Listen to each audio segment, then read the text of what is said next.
Hello guys, एक बार फिर से आप सभी का स्वागत है मेरे यूट्यूब चैनल पे।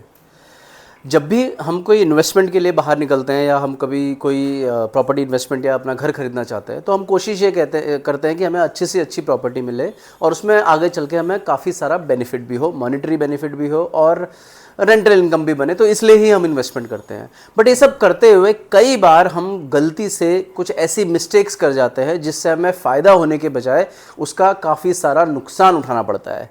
ये सारी चीज़ें ना हो इसके लिए हमें एक क्लियर कट प्लानिंग और फाइनेंशियल गोल हमारे डिसाइड करने होते हैं। तो बहुत सारी ऐसी गलतियां हैं जो हम लोग इन्वेस्टमेंट या प्रॉपर्टी बाइंग करते समय कर देते हैं जिनसे कि हमें अच्छा खासा नुकसान उठाना पड़ता है। तो ये सारा नुकसान ना हो और ऐसी क्या गलतियां हैं जिन्हें हम अवॉइड कर सकते हैं बिफोर फाइनलाइजिंग योर इन्वेस्टमेंट, वही सारी बातें हम इस वीडियो में करेंगे। और ऐसी मैं 4 से 5 मेन गलतियां बताऊंगा जो हमें अवॉइड करनी ही करनी चाहिए सो दैट हमारा जो इन्वेस्टमेंट है वो पीसफुल रहे और हमें फ्रूटफुल परिणाम उस इन्वेस्टमेंट के मिले। तो ये वीडियो में हम लोग यही बात करेंगे कि कौन सी ऐसी गलतियां हैं जिन्हें हमें 100% अवॉइड करना चाहिए बिफोर बाइंग एनी प्रॉपर्टी। तो चलिए वीडियो में आगे बढ़ते हैं और जानते हैं ऐसी गलतियों के बारे में। और आगे बढ़ने से पहले अगर अभी तक मेरा आपने चैनल सब्सक्राइब नहीं किया है तो उसे सब्सक्राइब भी जरूर कर लीजिए और साथ ही साथ इस वीडियो को लाइक और शेयर जरूर कर लीजिए अपने उन दोस्तों के साथ जो इन्वेस्टमेंट करते रहते हैं या जिनका कोई अभी प्लान है इन्वेस्टमेंट करने का। तो ये वीडियो उनके साथ आप जरूर शेयर कर लीजिए। तो हम जब भी कोई इन्वेस्टमेंट करते हैं तो हम इस एंटिसिपेशन के साथ करते हैं कि उसका हमें बेनिफिट होगा आगे चल के। और या घर खरीदते हैं तो हम इसलिए खरीदते हैं कि ताकि हम पीसफुली अपनी लाइफ उस घर में आगे स्पेंड कर सकें। बट जो गलतियां हैं मेन जो हम लोग बार बार करते हैं या कई बार जो फर्स्ट टाइम बायर है वो 100% ये गलतियां और स्पेशली अगर हम फर्स्ट टाइम इन्वेस्टर या फर्स्ट टाइम होम बायर हैं तो ये गलतियां अनजाने में हमसे हो जाती हैं। तो ऐसे ही मैं 4 से 5 आपको मिस्टेक्स बताना चाहता हूं जो कि फर्स्ट टाइम होम बायर या अर्ली इन्वेस्टर करते हैं। पहली गलती जो है वो है, पहली मिस्टेक जो है वो है अनसर्टेनिटी अबाउट योर गोल। अब जब भी हम कोई इन्वेस्टमेंट करते हैं या घर खरीदते हैं तो हमारे माइंड में गोल होता है कि हम वो इन्वेस्टमेंट क्यों करना चाहते हैं। तो जब भी हम कोई इन्वेस्टमेंट का डिसीजन लेते हैं या घर खरीदने का डिसीजन लेते हैं तो सबसे पहले हमारे माइंड में एक लॉन्ग टर्म गोल होना चाहिए कि वो हम पैसा क्यों इन्वेस्ट कर रहे हैं या वो हम पैसा कहीं और बेटर जगह इन्वेस्ट कर सकते हैं या हमें प्रॉपर्टी में ही लगाना चाहिए। तो सबसे पहले you need to identify your goal. Goal मतलब हम वो इन्वेस्टमेंट क्यों करना चाहते हैं। हम क्या रेंटल इनकम के लिए वो इन्वेस्टमेंट करना चाहते हैं या हम वो इन्वेस्टमेंट एक कैपिटल एप्रिसिएशन के लिए करना चाहते हैं या हम एक घर खरीदना चाहते हैं जिसमें हम जाके रह सकें। तो सबसे पहली जो मिस्टेक है, हम गोल डिफाइन नहीं करते हैं कि अगर हम पैसा लगा रहे हैं तो आने वाले 5 से 10 साल में हम उस इन्वेस्टमेंट से क्या चाहते हैं। तो ये सबसे पहले हमें माइंड में क्लियर होना चाहिए और वो गोल हमारा डिफाइंड होना चाहिए कि हम इन्वेस्टमेंट के लिए कर रहे हैं, कैपिटल एप्रिसिएशन के लिए कर रहे हैं, शॉर्ट टर्म इन्वेस्टमेंट के लिए कर रहे हैं, हमें 2 से 3 साल में उसको रीसेल करना है, या हम एक लॉन्ग टर्म इन्वेस्टमेंट के लिए लॉन्ग टर्म के लिए ये इन्वेस्टमेंट कर रहे हैं। तो ये जब तक गोल आप आइडेंटिफाई नहीं करेंगे तब तक आप राइट चॉइस नहीं कर पाएंगे। क्योंकि कई बार ये होता है कि हमें इन्वेस्टमेंट करनी होती है छोटे टर्म के लिए यानी 2 से 3 साल के लिए और हम ऐसी जगह इन्वेस्टमेंट कर लेते हैं जहाँ की आने वाले 10 साल 12 साल में हमें ग्रोथ मिले। तो ये गोल आइडेंटिफिकेशन इज द मस्ट। सबसे पहला हमारे दिमाग में गोल आइडेंटिफिकेशन होना चाहिए कि हम इन्वेस्टमेंट क्यों कर रहे हैं। तो this is the first mistake you should avoid. You should have a clarity about your goal. Second mistake one should avoid is neglecting financial planning and budgeting, जो कि मेन बैकबोन है आपकी किसी भी इन्वेस्टमेंट डिसीजन की। जब तक आप अपनी फाइनेंशियल प्लानिंग या गोल फाइनेंशियल प्लानिंग नहीं कर लेंगे तब तक आप कोई इन्वेस्टमेंट प्रॉपर्ली नहीं कर सकते। आप कई बार बहकाव में इन्वेस्टमेंट कर तो देते हैं बट लॉन्ग टर्म में 2 से 3 साल में आपको उस जो फाइनेंशियल क्रंच की वजह से कई मुश्किलें झेलनी पड़ती हैं। तो सेकंड है कि आपको अपनी फाइनेंशियल प्लानिंग बहुत अच्छे तरीके से करनी चाहिए। उसमें आपको ये देखना है कि मुझे किसी भी इन्वेस्टमेंट में सेल्फ फंड कितना करना है, मेरी जो लोन एलिजिबिलिटी है वो कितनी है। कई बार हमारी लोन एलिजिबिलिटी तो होती है लेकिन हमारे ऐसे खर्चे होते हैं आने वाले कुछ सालों में जिससे कि हम ईएमआई का बर्डन नहीं झेल सकते।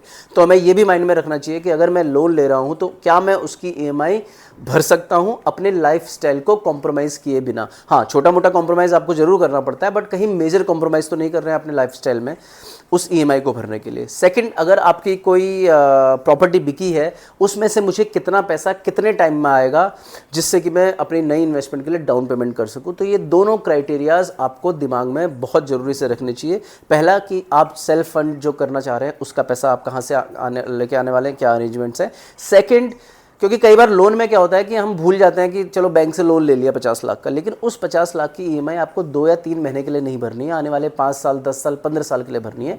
तो वो आपके माइंड में होना चाहिए कि इतने टाइम तक वो ईएमआईज का बर्डन आप कैसे झेलेंगे अपनी लाइफस्टाइल कंप्रोमाइज़ किए बिना। तो ये 2 प्लानिंग बहुत ज़रूरी हैं।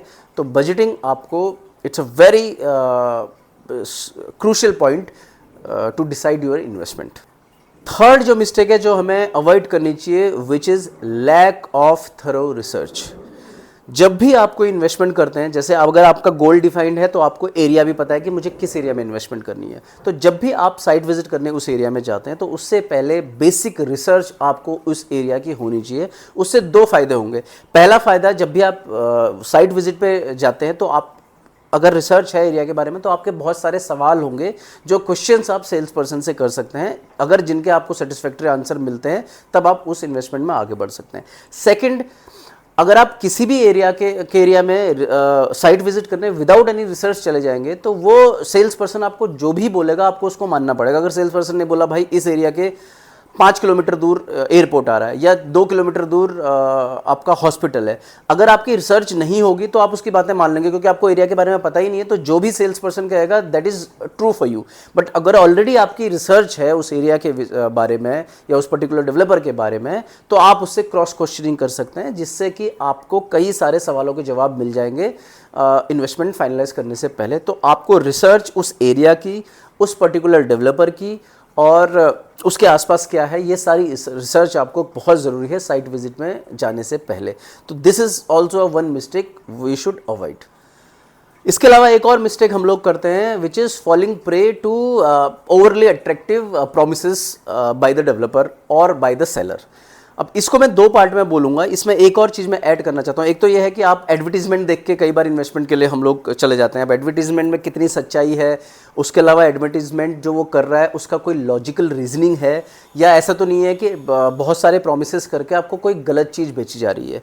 तो ये सारी चीज़ें आपको बहुत ही बारीकी से समझनी पड़ेंगी और इन सब चीज़ों को आप खाली किसी फॉल्स प्रॉमिस के बेसिस पे कोई इन्वेस्टमेंट प्लान ना करें। इसके साथ एक और चीज़ मैं ज़रूर जोड़ना चाहूँगा, जो कि कई बार हम लोग किसी एरिया को ओवर एस्टिमेट कर लेते हैं या उस एरिया का या उस पर्टिकुलर प्रॉपर्टी का हमें कॉस्ट एनालिसिस नहीं करते हैं। बाय द वे, कोई प्रॉपर्टी आप देखने के, ये स्पेशली रीसेल वाली प्रॉपर्टीज़ में होता है कि आपने कोई प्रॉपर्टी पसंद करने गए, आपको रैंडम कोई प्राइस दे दिया, 1 करोड़ 1.5 करोड़ 2 करोड़ कुछ भी प्राइस दे दिया। क्या आप उस प्राइस को प्रॉपरली एस्टिमेट कर रहे हैं? ऐसा तो नहीं है कि वो ओवर प्राइस करके आपको प्रॉपर्टी बेची जा रही है। तो ये सारी चीज़ें आपको दिमाग में रखनी चाहिए। तो आपको कोई भी जो झूठे प्रोमिसेस हैं या कुछ स्कीम्स हैं बिल्डर की, उसके बहकावे में इन्वेस्टमेंट नहीं करनी चाहिए। दूसरा, आप जब भी कोई इन्वेस्टमेंट करने जाते हैं, स्पेशली इन रीसेल कंडीशन, उस समय आपको उस पर्टिकुलर प्रॉपर्टी की actual price you should know. उसका प्राइस पता करने के बहुत सारे तरीके हैं, वो हम आगे चल के आगे फ्यूचर वीडियो में डिस्कस करेंगे। बट आपको एटलीस्ट एक लार्ज आइडिया होना चाहिए उस एरिया के प्राइसिंग का और उस पर्टिकुलर सोसाइटी की प्राइसिंग का, जिससे आप एक्यूरेट प्राइसिंग लेके प्रॉपर्टी परचेज करें। ये ना हो कि आप ओवर प्राइस या ज़्यादा पैसा दें उस प्रॉपर्टी का। आखिरी मिस्टेक है जो हमें अवॉइड करनी चाहिए, जो कि बहुत ज़रूरी है। वैसे तो इस मिस्टेक ये दिस अ प्रायोरिटी पे लिस्ट पे होना चाहिए, बट स्टिल जो वो मिस्टेक है वो है ignoring legal aspects and regulatory factors.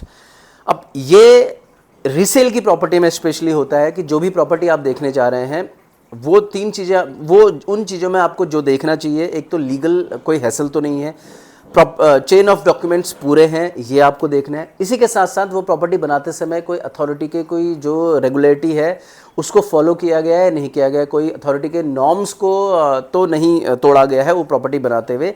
ये सारी चीज़ें आपको देखना ज़रूरी है। फ्रेश प्रॉपर्टी अगर आप ले रहे हैं तो उसमें तो रेरा बहुत सारी चीज़ों को कवर कर लेता है, लेकिन रीसेल में अगर प्रॉपर्टी ले रहे हैं तो उनमें ये सारी चीज़ें आपको देखनी चाहिए। अब रीसेल में कौन कौन से प्रॉपर्टी डॉक्यूमेंट्स देखने चाहिए, चेक करनी चाहिए, उसके लिए मैंने एक स्पेशली अलग वीडियो भी बनाया हुआ है, वो वीडियो आप जाके देख सकते हैं, जिससे आपको लीगल डॉक्यूमेंट्स पता होंगे कि कौन कौन से होने चाहिए। तो ये सारी लीगल पैरामीटर्स जरूर देखनी चाहिए, क्योंकि कई बार ये होता है कि आप किसी ने जिस टाइम पर वो प्रॉपर्टी ली उस टाइम पर अथॉरिटी के सारे नॉर्म्स उसमें फॉलो किए गए थे बिल्डर के द्वारा, लेकिन उस इंसान ने, सेलर ने कुछ एडिशनल काम तो नहीं कराया जिससे कि आगे चल के आपको दिक्कत आ सकती है, या चेन ऑफ डॉक्यूमेंट्स पूरे हैं। ये सारी चीज़ें आपको लीगली किसी जो आपके अगर कोई लॉयर हैं तो उससे डॉक्यूमेंट्स भी ज़रूर वेट करा लेने चाहिए, सो दैट आगे चल के आपको कोई उसमें हैसल ना हो। तो लीगल जो स्क्रूटनी है वो बहुत ज़रूरी है किसी भी प्रॉपर्टी को फाइनलाइज करने से पहले। ये जो चीज़ें हैं लैंड इन्वेस्टमेंट में और स्पेशली रीसेल की इन्वेस्टमेंट में ज़रूर देखनी चाहिए आपको फाइनलाइज करने से पहले। तो ये सारी कुछ ऐसी मिस्टेक्स हैं जिनको हम अगर अवॉइड करें तो अपना जो डिसीजन है प्रॉपर्टी का वो फ्रूटफुल बना सकते हैं और जो हमारी प्रॉपर्टी फाइनलाइजेशन की जो जर्नी है वो इजी हो सकती है। आई होप ये वीडियो आपको पसंद आया होगा। ये वीडियो आपको पसंद आया है तो इसे शेयर और लाइक ज़रूर कर दीजिए। साथ ही साथ अगर आपको ये मेरा चैनल पसंद है तो इसे सब्सक्राइब भी ज़रूर कर लीजिए, सो दैट इस तरह के वीडियोज़ आपको फ्यूचर में मिलते रहें। तो आगे चल के फिर मिलेंगे नेक्स्ट वीडियो में, तब तक सभी अपना ख्याल रखिए। Thank you very much.